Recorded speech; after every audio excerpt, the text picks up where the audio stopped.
Hello दोस्तों, तो आपका स्वागत है आपका कंप्यूटर ऑर्गेनाइजेशन के अगले पार्ट में क्वेश्चन नंबर 51 से लेकर 100 तक। तो इस क्वेश्चन में हम आगे देख पा रहे हैं कि क्वेश्चन नंबर 51 आपको दिखाई दे रहा है। तो 50 नंबर क्वेश्चन है, ECLIC परिवार के लिए प्रोपोगेशन देरी लगभग है। तो इसका जो आंसर होगा वो होगा ए 2NS। क्वेश्चन नंबर 52 आप यहाँ पे देख सकते हैं, एक माइक्रो प्रोग्राम नियंत्रण इकाई। तो इसका आंसर है बी, नए निर्देशों के आसान कार्यान्वयन की सुविधा प्रदान करता है। Question number 53, input output device से बाधा प्राप्त करने पर CPU। तो इसका आंसर है डी, क्योंकि इसकी अगली लाइन आप देख सकते हैं कि जो CPU होता है इनपुट आउटपुट डिवाइस से बाधा प्राप्त करने पर वर्तमान निर्देश के पूरा होने के बाद इंटरप्ट सर्विस रूटीन तक शाखाओं को बंद कर देता है। तो इन क्वेश्चनों को आप नोट भी कर सकते हैं और आगे के लिए वीडियो को पॉज करके देख सकते हैं, वीडियो को डाउनलोड कर सकते हैं। अगला क्वेश्चन है क्वेश्चन नंबर 54, एक मल्टी बस पर एक सिंगल बस का लाभ है। आंसर है इसका A, flexibility in attaching peripherals devices, परिधीय उपकरणों को जोड़ने में लचीलापन। तो अगर एक मल्टी बस जो होता है उसमें एक सिंगल बस का लाभ क्या होता है? परिधीय उपकरणों को जोड़ने में लचीलापन। तो क्वेश्चन नंबर 55 आप देख सकते हैं, एक प्रक्रिया के रूप में बड़े खुदरा विक्रेताओं द्वारा रुझानों का अध्ययन करने के लिए किसका उपयोग किया जाएगा? Question number answer number A, इसका जो डेटा माइनिंग के द्वारा रिजल्ट निकाला जाता है। तो डेटा माइनिंग क्या होता है कि जैसे बहुत सारा जो डेटा होता है उसमें से जो अच्छा डेटा, जैसे खान, माइनिंग वर्ड खान में से जो डेटा निकाला जाता है उस तरह से। तो क्वेश्चन नंबर 56, इंटेल 80286 से संबंधित है। तो आंसर इसका सी, तीसरी पीढ़ी के micro processor. Question number 57, secondary storage devices की आवश्यकता होती है। तो इसका आंसर है डी, मेन मेमोरी की क्षमता से अधिक डेटा और प्रोग्राम की बड़ी मात्रा को स्टोर करें उचित लागत पर। क्वेश्चन नंबर 58, निम्नलिखित में से कौन सी विशेषताएं सभी प्रकार की डिस्क के लिए कॉमन है? तो इसका जो आंसर है ए, सम फिजिकल डिवाइस। यहाँ पे आप देख सकते हैं, डिस्क सतह के माइक्रोस्कोपिक क्षेत्र की खोज फिजिकल प्रॉपर्टी रिकॉर्डिंग के लिए बदल जाती है। तो मैं योगेश कुमार गुप्ता हमारे YouTube चैनल नॉलेज सिस्टम में आपका हार्दिक स्वागत करता हूं। और आज का जो वीडियो जो ये बने हुए हैं, इस वीडियो में मैं computer teacher, computer operator, UGC net, इस तरह की जो वैकेंसी के लिए जो कंप्यूटर के जो क्वेश्चन आते हैं उसकी तैयारी के लिए बहुत ही महत्वपूर्ण प्रश्न है आपके लिए। तो इन प्रश्नों को आप जरूर देखें और अगर आप इनकी PDF चाहते हैं तो मुझे कमेंट करके जरूर बताएं। तो क्वेश्चन नंबर 51 देख सकते हैं, एक डिस्क में प्रत्येक डेटा ब्लॉक लिखा जाता है। तो इसका जो आंसर है डी, 2 और मोर सेक्टर्स, 2 या 2 से अधिक। क्वेश्चन नंबर 60, विनचेस्टर डिस्क के संबंध में हेड का क्या रोल है? हेड का रोल है रिकॉर्डिंग के दौरान केवल लैंडिंग क्षेत्र से संपर्क करता है। क्वेश्चन नंबर 61, एक फ्लॉपी डिस्क रोटेट करता है। आंसर है इसको 360 RPM रोटेट पर मिनट। क्वेश्चन नंबर 62, एक फ्लॉपी डिस्क का सेक्टर आकार। आंसर है इसका डी, 128 बाइट से 124 बाइट्स के बीच बदलता है। क्वेश्चन नंबर 63, नवीनतम पीढ़ी के कंप्यूटरों में निर्देश निष्पादित किए जाते हैं। आंसर इसका सी, समानांतर भी होता है और अनुक्रमिक, दोनों ही होते हैं, सिक्वेंशियली और parallel. Question number 64, the access time of bubble memory का एक्सेस टाइम कितना होता है? आंसर है इसका 300 millisecond. Question number 65, 1 GB से अधिक भंडारण आवश्यकता के लिए निम्न में से कौन सी प्रणाली कम से कम प्रति मेगाबाइट खर्च करती है? तो आंसर इसका ए, ऑप्टिकल डिस्क। तो कंप्यूटर ऑर्गेनाइजेशन के बारे में आप यहाँ पे देख पा रहे हैं, तो बहुत ही महत्वपूर्ण प्रश्न। तो क्वेश्चन नंबर 66, निम्नलिखित में से कौन सा प्रिंटर पिन ग्रिड से वर्ण उत्पन्न करता है? तो आंसर इसका D, dot matrix. Question number 67, मानव जाति को होम सेपियंस के रूप में जाना जाता है, उसी प्रकार किस डिवाइस को सिलिका सेपियंस के नाम से जाना जाता है? तो आंसर इसका डी, क्योंकि कंप्यूटर को सिलिका सेपियंस के नाम से भी जाना जाता है। क्वेश्चन नंबर 68, निम्न में से कौन सा कंप्यूटर के 4 प्रमुख डेटा प्रोसेसिंग फंक्शन में से एक नहीं है? तो आंसर इसका सी, डेटा या जानकारी का विश्लेषण करना। क्वेश्चन नंबर 69, निम्नलिखित में से कौन सा सिस्टम सॉफ्टवेयर नहीं माना जाता है? तो आंसर इसका डी, एक सोर्स कोड में कोबोल प्रोग्राम, क्योंकि इस कोबोल प्रोग्राम को अब सॉफ्टवेयर नहीं मान सकते, जबकि असेंबलर, इंटरप्रेटर और कंपाइलर को प्रोग्राम ही माना जाता है, system software. Question number 70, computer विशेष रूप से कार्य करके जानकारी को डेटा में संसाधित करते हैं। तो आंसर इसका सी, नंबर्स, संख्याओं। क्वेश्चन नंबर 71, पर्सनल कंप्यूटर और एप्पल मैकिंटोश में अलग अलग उदाहरण है, प्लेटफॉर्म का अंतर है। आंसर इसका ए। Question number 72, 32 bit bus architecture को सपोर्ट करने वाला पहला इंटेल चिप कौन सा था? आंसर है इसका D, 386DX। Question number 73, in latest generation computers the instructions are executed. तो आंसर इसका सी, बोथ सीक्वेंशियली और पैरेलली, श्रेणी और समानांतर दोनों। क्वेश्चन नंबर 74, मेमोरी से मौजूद डेटा को पुनः प्राप्त करने का कार्य किया जाता है। तो इसका आंसर है डी, उपयुक्त सभी। रीड आउट भी होता है और रीड फ्रॉम भी होता है और रीड भी होता है। तो इन क्वेश्चनों के इसी तरह के क्वेश्चन जो है वो आप www.knowledgesystemjaipur.blogspot.com पर भी देख सकते हैं। और अगर इसकी PDF चाहिए तो आप मुझे कमेंट करके बता सकते हैं। तो हमारे चैनल को जरूर सब्सक्राइब करें। तो आप देख सकते हैं इसी तरह की श्रृंखला जारी रहेगी। क्वेश्चन नंबर 75, तकनीक जो डिस्क पर एक प्रोग्राम संग्रहित करती है और फिर प्रोग्राम को मैन मेमोरी में स्थानांतरित करती है जैसे उन्हें आवश्यकता होती है, तो इसे जाना जाता है स्वैपिंग के नाम से। आंसर है इसका B. Question number 76, who built the world first binary digit computer Z1। तो बाइनरी कंप्यूटर जो Z1 था वो किसने बनाया? आंसर है इसका A, Konrad Zuse. Question number 77, CPU को अस्थायी रूप से बंद करने और इस समय का उपयोग बसों को सूचना देने में करना कहलाता है। आंसर इसका डी, साइकिल स्टीलिंग।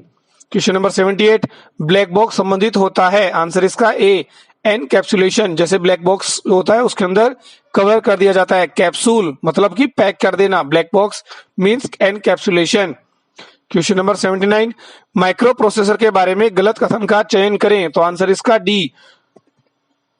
तो इसके अंदर जो आंसर है ए और सी, ये दोनों कथन जो है मैक्रो विस्तार जैसी सामान्य विशेषताएं, कीवर्ड पैरामीटर का उपयोग मशीन पर आधारित है, ये भी गलत है। और मैक्रो परिभाषा को मैक्रो कॉल के रूप में जाना जाता है, ये भी गलत है। क्वेश्चन नंबर 80, मुख्य मेमोरी के लिए जानकारी के हस्तांतरण के संबंध में होता है। तो आंसर इसका सी, वर्ड्स। क्वेश्चन नंबर 81, एक कंपाइलर पर एक इंटरप्रेटर को प्राथमिकता दी जाती है। तो आंसर इसका डी, बी और सी दोनों इसमें इंटरप्रेटर पर प्राथमिकता दी जाती है। During program the development phase and when storage space is to be minimized. Question number 82, program counter के विषय में निम्नलिखित में से कौन सी टिप्पणी सत्य है? आंसर इसका डी, मतलब कि ए भी और सी भी, क्योंकि एक रजिस्टर भी होता है और वर्तमान निर्देश के निष्पादन के दौरान इसकी सामग्री बदल जाती है। क्वेश्चन नंबर 83, इनमें सही कथन का चयन करें। तो आंसर इसका डी। तो आप यहाँ पे देख सकते हैं ए और सी, क्योंकि थोड़ा पैटर्न स्कैन करके कोई यह कह सकता है कि डेटा का प्रतिनिधित्व करता है या नहीं। और दूसरा जो पार्ट है सी, कि धनात्मक संख्या 2 के पूरक के रूप में प्रदर्शित नहीं की जा सकती है। तो इस आंसर को आप जरूर ध्यान से देख लें, बहुत इंपॉर्टेंट क्वेश्चन है। क्वेश्चन नंबर 84, द्विध्रुवीय उपकरण बाइपोलर डिवाइसेज निम्नलिखित घटकों के निर्माण में वांछनीय है। तो जिसका आंसर है बी और सी, कैश मेमोरी भी और micro program memory. Question number 85, disk से मेमोरी में डेटा स्थानांतरण के दौरान होने वाली समय विलंब का सही अनुक्रम है। तो आंसर है इसका, आप देख सकते हैं, इस क्रम को जरूर ध्यान से देखें, बहुत इंपॉर्टेंट क्वेश्चन है। सीक टाइम, एक्सेस टाइम और फिर ट्रांसफर टाइम। तो बहुत महत्वपूर्ण प्रश्न है स्टूडेंट्स कि सीक टाइम होता है, फिर एक्सेस टाइम होता है और ट्रांसफर टाइम होता है।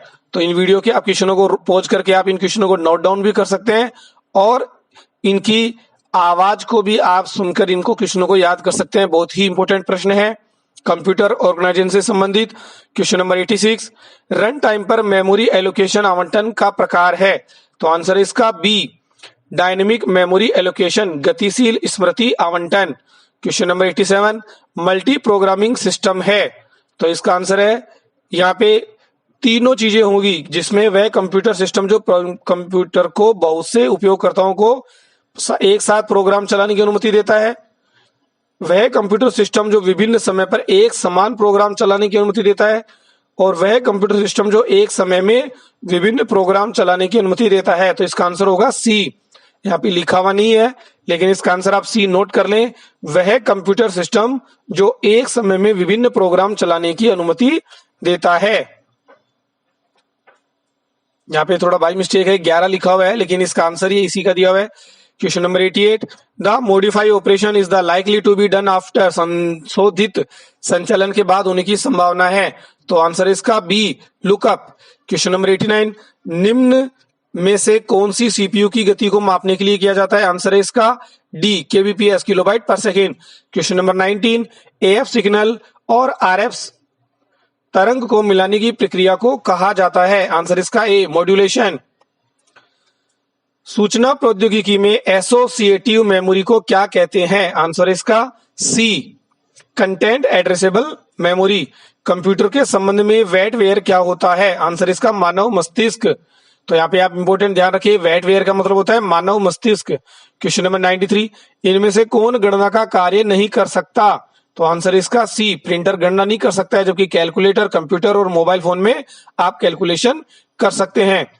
क्वेश्चन नंबर 94, यूपीएस का सबसे महत्वपूर्ण हिस्सा होता है बैटरी, क्योंकि बिना बैटरी के कुछ भी नहीं होता है। तो यूपीएस अनइंटरप्टेड पावर सप्लाई में सबसे ज्यादा जरूरी बैटरी होता है। तो मैं योगेश कुमार गुप्ता, हमारे यूट्यूब चैनल में इसके बारे में आपको मैं बता रहा हूँ, बहुत ही महत्वपूर्ण प्रश्न है, तो जरूर ध्यान से देखें। तो अगला क्वेश्चन नंबर 95, निम्नलिखित में से 1 किलोबाइट के तुल्य होता है? आंसर इसका डी, 1024 बाइट्स। क्वेश्चन नंबर 96, स्मृति भंडारण की इकाइयों में 1 जेटाबाइट किसके बराबर है? तो मेमोरी की यूनिट होती है 1 जेटाबाइट, तो जिसका आंसर है 1024 बाइट। ये जो एक्साबाइट जो लिखा हुआ है 1024 मल्टीप्लाई यहाँ पे दिया हुआ है, तो यहाँ पे दिया हुआ है कि किसके बराबर है? ए एंड बी दोनों। तो ये थोड़ा सा इसमें क्या गलत दिया हुआ है, इस क्वेश्चन में क्या आप छोड़ दें, क्योंकि इसका आंसर जो दोनों ही गलत हैं। ओनली ए और B, both A and B, A और बी दोनों नहीं, बिल्कुल गलत है, क्योंकि 1 जेटाबाइट में ये आंसर नहीं होगा, इसका आंसर होगा none of these. Question number 97, 1 megabyte में कितने किलोबाइट होते हैं? एक क्वेश्चन में वापस से थोड़ा रिपीट कर दूं, 1 जेटाबाइट के अंदर 1024 जो एक्साबाइट होती है मल्टीप्लाई बाई 1024, तो यहाँ पे मल्टीप्लाई का निशान होना चाहिए था, तो आंसर होता है इसका वो, लेकिन ये गलत है। यहाँ पे 1 मेगाबाइट में कितने किलोबाइट होते हैं? आंसर उसका सी, 1024। सबसे छोटा स्टोरेज निम्न में से कौन सा होता है? डी, नैनोबाइट। आपको इन्हीं में से देखना होता है, जो सबसे छोटा इनमें से कौन सा है? नैनोबाइट। मेगाबाइट, गीगाबाइट, किलोबाइट, सबसे छोटा इसमें नैनोबाइट। तो जो अवेलेबल होता है उसी में से आपको चयन करना होता है। क्वेश्चन नंबर 99, चुंबकीय डिस्क की शक्ति निर्भर करती है? आंसर इसका डी, ए, बी और सी, मतलब की भुजाओं की संख्या पर, रिकॉर्डिंग घनत्व पर, और जितने भी जो ट्रैक है उनकी संख्या पर। क्वेश्चन नंबर 100वां क्वेश्चन है कि ऑप्टिकल डिस्क का नया फॉर्मेट ब्लूरे डिस्क के नाम से जाना जाता है, जो लोकप्रिय हो रहा है। तो यह परंपरागत डीवीडी किस प्रकार से भिन्न है? तो आप यहाँ पे इसका आंसर देख सकते हैं, इसमें क्या होगा? आंसर है इसका बी, 1 और 2, मतलब कि इसमें आप मानक परिभाषा वीडियो, स्टैंडर्ड डेफिनेशन वीडियो को समर्थित करता है, जबकि वीडियो बीडी मतलब यहाँ पे दिया हुआ है ब्लूरे डिस्क में उच्च परिभाषा वीडियो डेफिनेशन, मतलब हाई डेफिनेशन वीडियो के आते हैं। और इसमें दूसरा जो पार्ट है कि इसमें जो भंडारण क्षमता जो होती है वो कई गुना अधिक होती है। तो यहाँ पर आपने देख चुका है, पार्ट 1 में आपने 1 क्वेश्चन से लेकर 50 तक के क्वेश्चन, और पार्ट 2 में आपने 51 से लेकर 100 तक के क्वेश्चन देख लिए हैं। और अगले पार्ट में जो बाकी के जो 48 क्वेश्चन जो है वो मैं आपको बताने वाला हूं। तो हमारा वीडियो कैसा लगा इसके बारे में कमेंट करें, और इसी तरह के क्वेश्चन के लिए हमारे चैनल को जरूर सब्सक्राइब करें, अपने दोस्तों तक शेयर करें। और अभी से आप computer teacher, computer operator, UGC net, इसी तरह की जितनी भी जो एग्जाम है, डीएसएसबी, कंप्यूटर टीचर से रिलेटेड जितनी भी जो एग्जाम, उनकी तैयारी आप कर सकते हैं। तो आज का हमारा वीडियो कैसा लगा उसके बारे में आप कमेंट करें, लाइक करें, हमारे चैनल को सब्सक्राइब करें। ओके स्टूडेंट्स, कोई दोस्तों